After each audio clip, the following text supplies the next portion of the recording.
Salut tout le monde, c'est Mélane. Aujourd'hui je reviens enfin en vidéo après un certain temps. Alors j'ai mes excuses, j'ai déménagé récemment donc j'avais beaucoup de choses à faire, beaucoup d'énergie en moins et du coup pour tourner des vidéos depuis le début de l'année c'était pas trop ça. Surtout que mon matos était éparpillé un peu partout donc j'avais la grosse flemme. Alors j'ai lu 22 livres dont pas mal de BD. Et en fait, j'ai envie aujourd'hui de vous parler des livres qui m'ont plu depuis le début de l'année. Donc même si j'en ai lu 22, aujourd'hui je vais vous parler vraiment de ceux que j'ai vraiment aimés. Alors depuis le début de l'année, je lis pas mal de BD. C'est un genre que je lisais très peu avant et maintenant je suis à fond dedans, j'ai envie d'en dévorer plein et j'en ai emprunté pas mal dans deux médiathèques. Du coup ce que j'aimerais faire à l'avenir c'est vous parler beaucoup plus de BD, voire faire peut-être des vidéos spéciales bande dessinée avec des plans sur les planches etc. pour que vous voyez plus les dessins, les couleurs etc. Là pour cette fois-ci, je n'ai pas les BD avec moi que je vais vous présenter aujourd'hui puisque je les ai empruntés à la médiathèque. Du coup ce que je ferai la prochaine fois, j'essaierai de filmer tout de suite des plans, des dessins.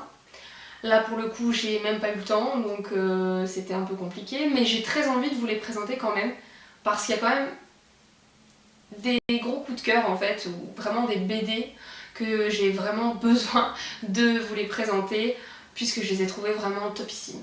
J'avais d'abord envie de vous parler des romans Les Sœurs Carmine. Alors je les ai lus, j'ai lu les 2 tomes en peu de temps parce que j'ai vraiment adoré cette saga qui est très originale pour le coup et que j'avais découvert sur la chaîne de Lemonju. En fait c'est l'histoire de 3 sœurs et dans le premier tome on va suivre la première qui est Mériver. Pour survivre, Mériver est une monte en l'air, une sorte de cambrioleuse voilà, qui va essayer de cambrioler pas mal de manoirs dans la ville de Grisaille pour survivre. Donc j'ai adoré ce premier tome et encore plus le deuxième tome qui cette fois on suit la deuxième sœur, pardon, je vais y arriver, la deuxième sœur qui est Tristabel. Donc dans le tome 2 on suit Tristabel et j'ai encore plus apprécié ce tome 2. Parce que le personnage est vraiment énorme, sort vacherie sur vacherie et du coup c'est super drôle. Je voulais vraiment vous en parler parce que j'ai trouvé quand même ces livres très originaux. L'ambiance est gothique, macabre, mais à la fois très humoristique. Du coup c'est un mélange assez explosif, surtout qu'on a des héroïnes qui sont un peu badass, vraiment imparfaite et ça fait du bien et voilà on n'est pas dans les clichés de la belle héroïne voilà, qui est parfaite et tout ça, non, il y a vraiment Mériver qui est ultra maladroite, qui s'attire les pires ennuis, Tristabel qui est une grosse peste mais vraiment une grosse peste prétentieuse mais à la fois badass en fait, donc c'est hyper drôle. Et la troisième sœur parle aux fantômes, bref c'est du délire total. La ville de Grisaille est une ville très macabre, où il y a beaucoup de meurtres, les gens meurent assez facilement et tout le monde s'en fout un peu en fait. Donc c'est une ville assez bizarre. En plus ça se lit tout seul, la plume est très intéressante en plus. J'ai vraiment trouvé que ça se dévorait mais en même temps que la plume était très travaillée, donc c'était vraiment une très bonne lecture. Donc Les Sœurs Carmine, pardon, je ne vous l'ai pas dit mais très important, l'auteur c'est Ariel Holz. Ensuite j'ai lu Je suis là de Clélie Havy et c'était un petit roman qui cette fois-ci est plus dramatique. On va suivre l'héroïne qui est dans le coma depuis assez longtemps, je sais plus trop la durée mais genre 8 mois ou quelque chose comme ça. Et on est de son point de vue puisqu'en fait elle entend quand même tout ce qui se passe autour d'elle dans cette chambre d'hôpital.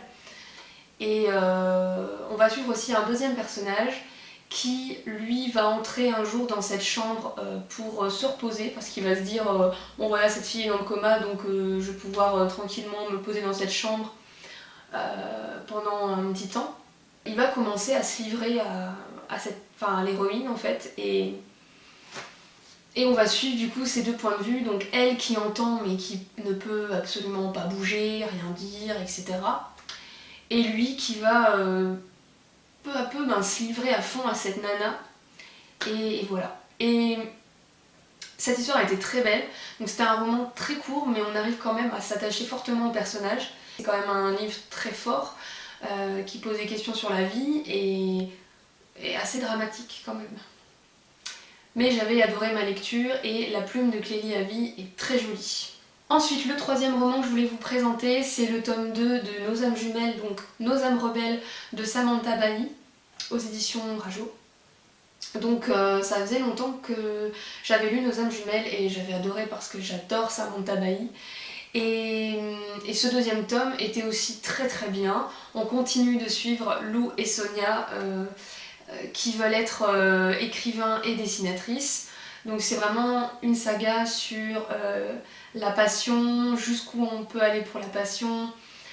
Et c'est aussi un roman sur l'adolescence. Voilà. Donc, comme d'habitude, j'ai adoré la plume de Samantha Bailly. C'est un livre, mais tu le démarres, tu ne t'arrêtes plus. Et la plume est tellement agréable et fluide que tu peux dévorer les pages. C'est vraiment un vrai page turner.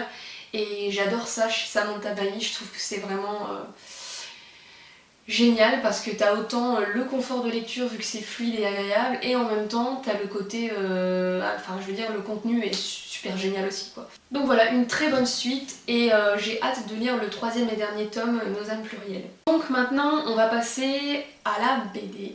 D'abord j'ai fait une relecture de la série chez Urban Comics qui s'appelle Saga.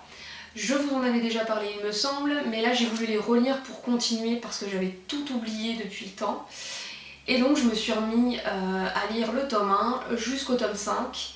Et voilà, là j'ai recommencé, je suis sur ma bonne lancée, j'espère que je vais continuer progressivement. C'est plutôt ici un space opéra où on va suivre nos deux héros qui sont vraiment dans la bouse puisque en fait il y a deux planètes en gros qui se font la guerre. La guerre s'est étendue vraiment dans toute la galaxie en fait. Et notre héroïne vient d'une planète qui est ennemie avec la planète du héros. Sauf que les deux vont tomber amoureux et vont même avoir un enfant et vont donc fuir le gouvernement qui les pourchasse. Puisque c'est inadmissible que deux habitants de deux planètes différentes, surtout ces planètes-là, sont ensemble, il ne faut pas que ça se sache, etc. Donc en gros ils veulent les tuer quoi. Et cette série est juste dingue parce que tout en étant totalement délirante, barrée, audacieuse, elle est vraiment... comment dire, le scénario est hyper travaillé. Dans le découpage des planches, il y a vraiment un rythme de dingue. Moi je suis totalement fan des dessins, du découpage, des couleurs aussi, il y a des couleurs mais de dingue. En fait c'est vraiment pour moi une BD qui ose tout et il y a vraiment des dessins complètement barrés franchement et c'est vraiment une saga, tu démarres, tu t'arrêtes plus non plus quoi. Pour l'instant je crois qu'il y a 7 ou 8 tomes de sortie en France, donc n'hésitez pas à vous lancer si vous aimez le genre et voilà. Ensuite j'ai lu la bande dessinée Momo qui est en 2 tomes. C'est scénarisé et dessiné par Jonathan Garnier et Ronnie Autin. Cette bande dessinée a été un énorme coup de cœur. Elle parle de plusieurs thèmes forts. Elle va parler déjà de l'innocence de l'enfance, elle va parler du deuil, elle va parler de la famille. Voilà, tout ça en même temps. Momo est un personnage adorable qu'on adore suivre. Limite, j'ai trouvé ça trop court, mais en même temps c'était tellement super beau que finalement on s'en fout. Et j'aimerais vraiment beaucoup les avoir dans ma bibliothèque parce que là je les ai empruntés, mais j'avoue que je me tâte à les acheter parce qu'elles sont quand même super jolies et super bien au niveau de l'histoire aussi. Très très touchant en fait. Et voilà, c'est une BD jeunesse comme on en fait peu et c'était ouais, très très très émouvant.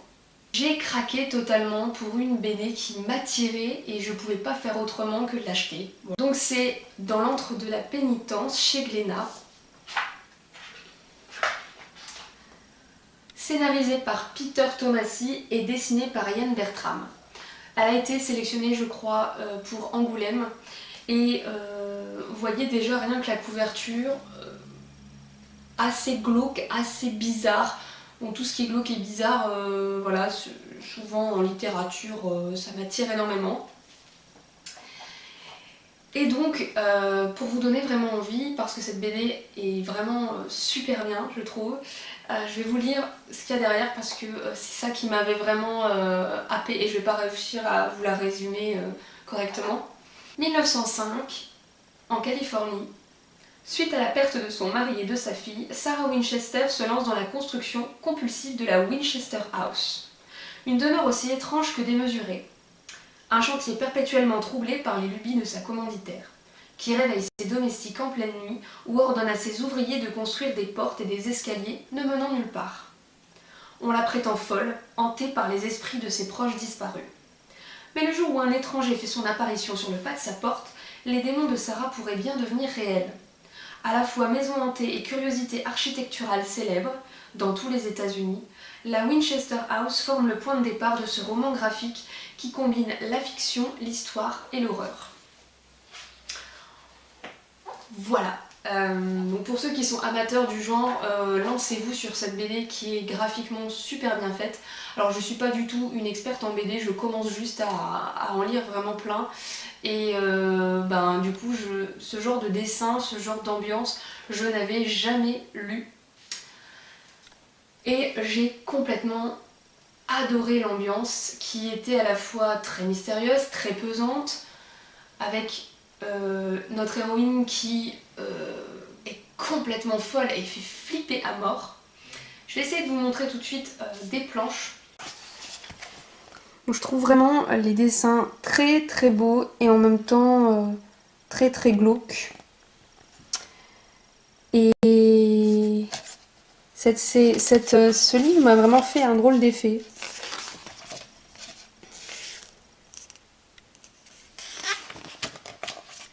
Voilà notre héroïne qui fait quand même assez flipper.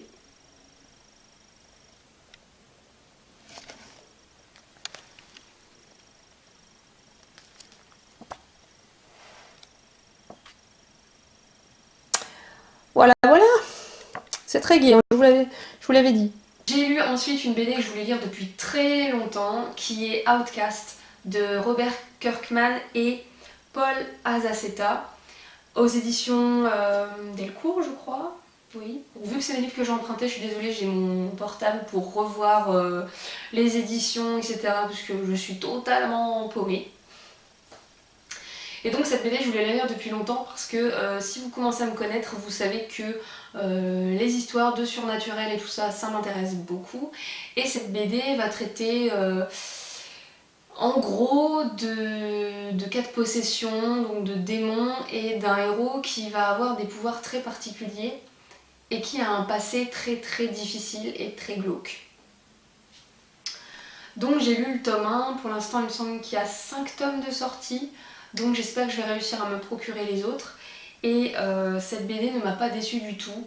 Je me souviens que c'était très très sombre, très glauque. Là on rigole pas, hein, il n'y a quasiment pas d'humour, c'est très très très sérieux. Enfin en tout cas dans le tome 1. Et on est vraiment dans cette ambiance lourde, pesante, où on va suivre le héros qui va parfois aller chez des gens donc où il y a des cas de possession avec le prêtre du village. Et on va découvrir peu à peu que le héros n'est pas n'importe qui. Et j'ai adoré, franchement. Oui, alors après tu te sens pas trop bien parce que bon, il y a quand même des dessins très très très flippants et je suis dégoûtée de ne pas l'avoir là avec moi pour vous le montrer. Parce que rien qu'au début c'est très glauque. Mais j'essaierai de de toute façon de me la procurer pour vous montrer, enfin en tout cas dans les tomes suivants. Voilà, c'est une BD, je pense, incontournable dans le genre horreur surnaturelle. Et vraiment, lancez-vous si vous adorez parce que vous n'allez pas être déçus. Enfin, je voudrais vous parler d'une BD que j'ai lue cette semaine qui s'appelle Le Grand Méchant Renard de Benjamin Renner. Vous avez dû sûrement en entendre parler parce que il a fait beaucoup parler de lui. J'ai trouvé cette BD super bien foutue, super drôle. Je pense que c'est autant jeunesse qu'adulte. Franchement, moi j'étais bidonnée, hein, perso. C'est super bien dessiné. Les personnages sont tout aussi adorables, attachants les uns que les autres. Surtout notre héros, le renard. Les petits poussins qu'il y a dans l'histoire, c'est les créatures les plus mignonnes du monde que j'ai jamais vues. Hein, voilà, faut se le dire. Donc je me souviens comme personnage, il y avait un lapin complètement idiot, un cochon jardinier, un chien complètement paresseux et blasé qui garde en fait le poulailler, et un loup qui est totalement prédateur, on peut dire. Et le renard, lui, essaye tant bien que mal d'aller choper dans le poulailler, mais en fait, il se foire à chaque fois, il s'attire les pires ennuis du monde, tout le monde le déteste, il s'en prend plein la poire tout le temps. Et il va essayer de s'allier au grand loup, donc le grand prédateur qui, lui, n'a aucune pitié pour aucune créature. C'est vraiment le loup méchant, et lui, ça va être le renard. Au début on sait pas trop et qui se révèle être adorable. Alors désolée si cette vidéo était très brouillon, franchement c'est à l'arrache ce mois-ci, mais j'avais besoin de vous les présenter quand même parce que voilà, en 2 mois et demi j'ai fait énormément de bonnes lectures, comme vous pouvez le voir, ça a été beaucoup de coups de cœur et il fallait absolument que j'en parle quoi, sinon je deviens folle. Donc voilà, j'espère que ça vous a plu. N'hésitez pas à me dire en commentaire si ces livres vous font envie. Et n'hésitez pas aussi à me conseiller en bande dessinée, que ce soit tout et n'importe quoi, de la BD indé, etc. Je suis preneuse de nouveaux titres. Je me mets à la BD à fond. Franchement, je découvre que ce genre me plaît beaucoup et ça fait du bien des fois de se lire une BD voilà, d'une traite et d'avoir une histoire complète. Donc j'espère qu'on se retrouvera le plus vite possible pour d'autres vidéos. Je vais essayer de retrouver une régularité après le déménagement, après tout ce que j'ai eu à faire. Et voilà, je vous souhaite de très bonnes lectures et à la prochaine. Salut!